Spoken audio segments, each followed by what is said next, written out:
Mirë se u gjetëm edhe në këtë seri. Dhe sot do flasim pikërisht për besimin. Si të besojmë, si të gjejmë besimin, dhe për ata që tashmë besojnë, si të rriten në besim. Dhe duke qenë se si besimtar të krishterë, ne besojmë fjalën e Perëndisit, vetëm burim të së vërtetës, ku pikërisht na thuhet që në fillim ishte fjala. Pra në fillim kujdes, çfarë ishte ose kush ishte? Ishte fjala. Dhe na thuhet që fjala ishte me Perëndin dhe fjala ishte Perëndi.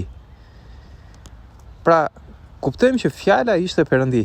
Dhe sot fjalën e shenjtë e kemi pikërisht të dhënë në formën e 66 librave, që janë shkrimet e shenjta që ne i quajmë Bibla.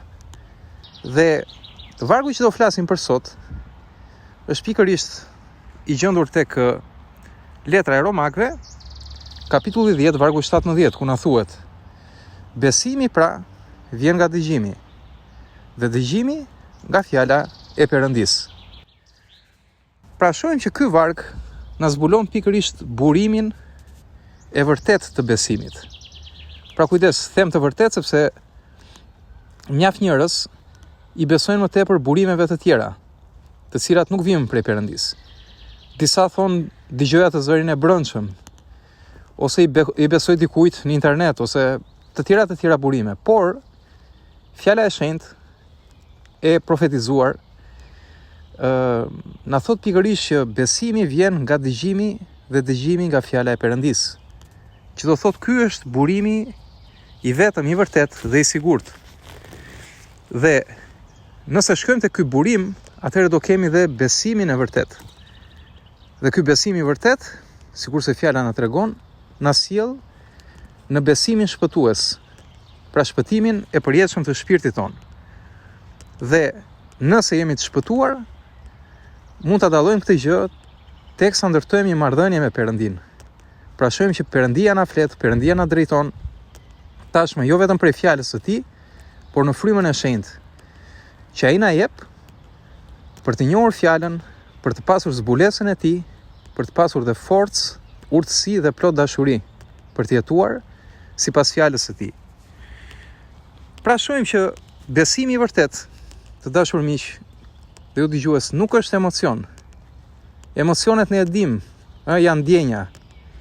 Prodhohen thjesht në trajt biologjike, nga trupi jonë, që ndikon pasaj tek çështjet hormonale, që ndikojnë pasaj në mënyrën se si truri operon. Dhe dim që ndjenjat dhe emocionet janë të luhatshme. Njëra janë të larta, njëra janë të ulta, janë të paqëndrueshme. Dhe nëse vendosim besimin ton tek emocionet, atëherë besimi do të jetë i paqëndrueshëm. Një herë ndihemi mirë, një herë ndihemi keq. E pra ky nuk është besim. Po besimi gjithashtu nuk është filozofi. Pra filozofët gjatë gjithë historisë janë përpjekur që të njohin të vërtetën.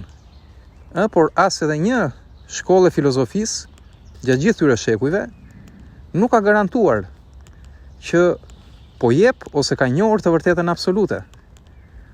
Ndërkohë që fjala e Perëndisë në Krishtin na tregon që unë jam rruga e vërteta dhe jeta. Pra rruga e njohjes së gjithësisë është e krijuesi jon. Ai është e vërteta, ai është dhe jeta e vërtetë, që ka krijuar dhe na ka dhënë që ne ta jetojmë. Dhe këtë jetë mund ta gjejmë pikërisht tek fjala e Perëndisë. Po kujdes, fjala e Perëndisë nuk është gjithashtu as traditë fetare. Traditat fetare, të dashur miq, janë shtojca ose interpretime që njerëzit i veshin të vërtetës. Pra ka shumë fe sot në botë, të gjitha pretendojnë se kanë të vërtetën, të gjitha pretendojnë se janë një rrugë që të çon tek i njëjti Perëndi, por që në fakt kjo nuk është e vërtetë. Sepse fetë me njëra tjetrën nuk kanë lidhje. Ato e kundërshtojnë njëra tjetrën. Ato janë rrugë të ndryshme dhe nuk të çojnë te e njëjta gjë. Ndërkohë që, siç tham, Jezu Krishti na thotë që unë jam rruga e vërteta dhe jeta. Dhe askush nuk shkon tek Ati vese nëpërmjet meje. Pra është një Perëndi, një besim, një fjalë, një e vërtetë. Jo disa fjalë të ndryshme. Se ndryshe do kishim një perëndi që kundërshton vetveten, kontradiktor, që na bën konfuz, na gënjen, ose nuk ka perëndi fare pasaj. Kështu që as fet njerëzore nuk janë e vërteta. Ato janë thjesht interpretime nga njerëz të ndryshëm përgjatë historisë, që kanë nxjerr më tepër interpretime filozofike.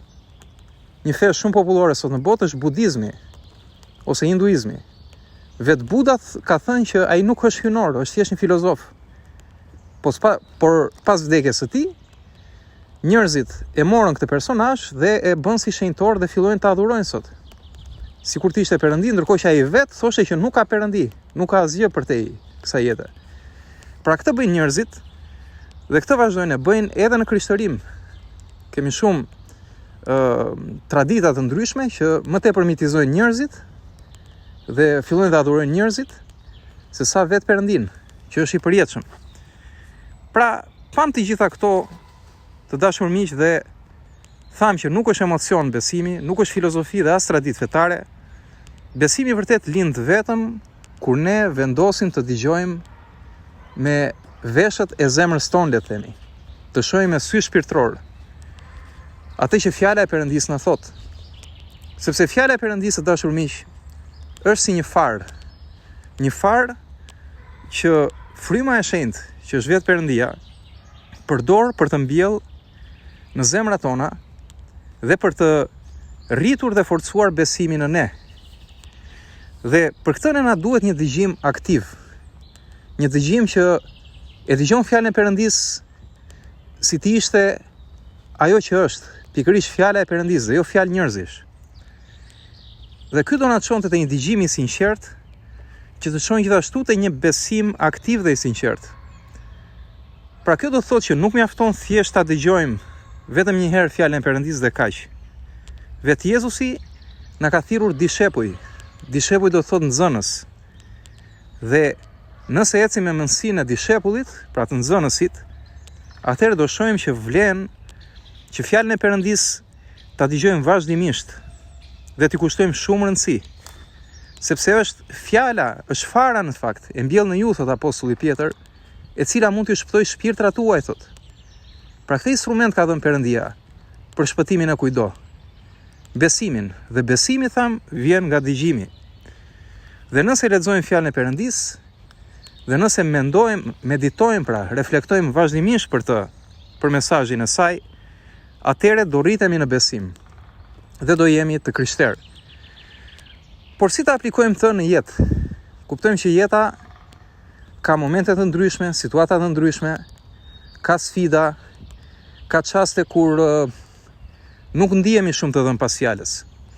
Dhe kjo ndodh, të dashur miq, sepse sot jetojmë në një kohë të mbushur me informacion. Pra praktikisht jemi të bombarduar me informacion. Pothuajse çdo individ sot në botë ka ekranin, ka ekranin e tij, ka hapësirën e tij, ku ai merr informacion, jep informacion, dhe kjo gjë duam ne e shkëput njeriu nga të menduarit e gjërave më të thella, çështjeve të ekzistencës, çështjeve të shpirtit, të përjetësisë, të qëllimit të jetës.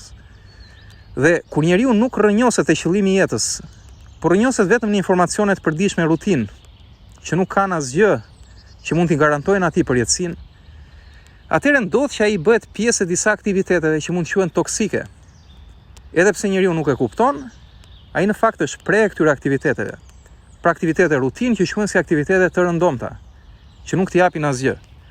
Kështu që nëse duam që të rritemi në besim dhe të shkojmë pranë fjalës së Perëndis, atëherë vlen që t'i shmangim këto aktivitete. Pra t'i reduktojmë të gjitha këto aktivitete që janë të rëndomta. Pra informacione që nuk na çojnë asgjë kundi, që shpesh mund të jenë argëtim apo çfarë do lloj forme tjetër që thjesht na marrin kohën. Po mos harrojmë, koha është jeta dhe na ka falur Zoti kohën. Pra jetën tonë na ka falur Zoti. Dhe nuk vlen të harxojmë kaq shumë kohë me gjëra që nuk na japin asgjë. Ndërkohë që Zoti kërkon të na japi këtë marrëdhënie me të, që na çon në përjetësi. Ndaj nëse i shmangim një pjesë të mirë të këtyre aktiviteteve të rëndomta, atëherë mund ta ekspozojmë mendjen tonë edhe zemrën tonë vazhdimisht ndaj fjalës së Perëndis. Dhe sot lavdi Zotit, fjalën e Perëndis e kemi edhe në forma elektronike. Unë vetë dashur miq jam një kontribues tek bibla.al. Është një portal ku lexohet fjala e Perëndis në disa përkthime, edhe në gjuhën shqipe, ka interpretime, ka filma, ka kënga adhurimi. Pra gjithçka që mund t'i duhet besimtarit të ri që të rritet. Po edhe atij besimtari tashmë të rritur të inkurajohet për ditë me të vërtetën. Kështu që nëse e lexojmë vazhdimisht Biblën, pra t'i vëmë një qëllim vetes sikur për ditë të lexojmë qoftë edhe një varg nga Bibla. Pra siç është vargu i sotëm ku e përsërisim që besimi vjen nga dëgjimi dhe dëgjimi vjen nga fjala e Perëndis. Pra sikur ta lexojmë këtë varg dhe të fillojmë të reflektojmë mbi këtë varg, të meditojmë mbi këtë varg, pra të thellohemi në të, do shohim që vargu do fillojë të na japë një kuptim më të thellë se sa thjesht një informacion i përgjithshëm që e kemi në mendje. Nëse meditojmë mbi këtë vargun, do shikojmë që ka një kuptim domethënës. Dhe nëse thellohemi më tepër, pra në këtë praktik, fjala bie duke dëgjuar predikime, mësime biblike, ose duke kënduar kënga adhurimi, sikur se tham. Se edhe këngët në krishterëm kanë prap mesazhin e fjalës në brendësi. Kanë Biblën, pra vargje nga Bibla të cilat të krishterët i këndojnë. Pra nëse do bëjmë këtë gjë, atëherë mund të shkojmë te hapi i dytë i besimit, që do fillojmë të dëgjojmë me zemër të hapur. Mos ta dëgjojmë fjalën e Perëndis thjesht si një informacion që dëgohet me vesh dhe kaq, por që ta presim atë me zemër të hapur, sikur Perëndia realisht po na flet tani në këtë moment. Dhe nëse arrim te ky hap, atëherë shkojmë te hapi final, që pasi kemi marrë fjalën e Perëndis, ashtu si ajo është fjalë Perëndie në zemrën tonë, atëherë do fillojmë ta jetojmë në jetën e përditshme, atë që fjala e Perëndis i flet gjithë secilit. Dhe këtu shfaqet besimi i vërtet. Vetëm kur e vëmë në praktik fjalën e Perëndis. Ky është besimtari i vërtet që jeton atë që beson. Se çdo thot ta besosh një gjë, do thot që ta dëgjosh, të reflektosh mbi të dhe ta pranosh pastaj në zemrën tënde. Dhe kur e ke në zemrën tënde, atëherë jeton atë gjë sepse e beson atë gjë, të pëlqen ajo gjë. Ajo gjë të jep kuptim. Dhe nuk ka gjë më të mirë se sa të jetosh në praninë e Zotit, dhe kjo është prania e Zotit, dashur miq. Të jetosh në praninë e fjalës së Tij në frymën e shenjtë, që është po ai që na mbush. Dhe sa më shumë fjalë, aq më shumë besim, dhe aq më e madhe do jetë prania e Perëndis. Këto të dashur miq, le të shpresojmë dhe të lutemi që Zoti dhe Perëndia jon i shenjtë të na hapi sytë dhe zemrat, sot të na mësojë që ta dëgjojmë zërin e Tij nëpërmjet fjalës së Tij. Le të na forcojë Zoti besimin nëpërmjet dëgjimit të vazhdueshëm të së vërtetës dhe bëftë gjë vetëm për lavdinë e Tij. Në emrin e Jezusit, amen. Ky është mesazhi për sot. Mos ta harrojmë atë që na thot Psalmi 119:105.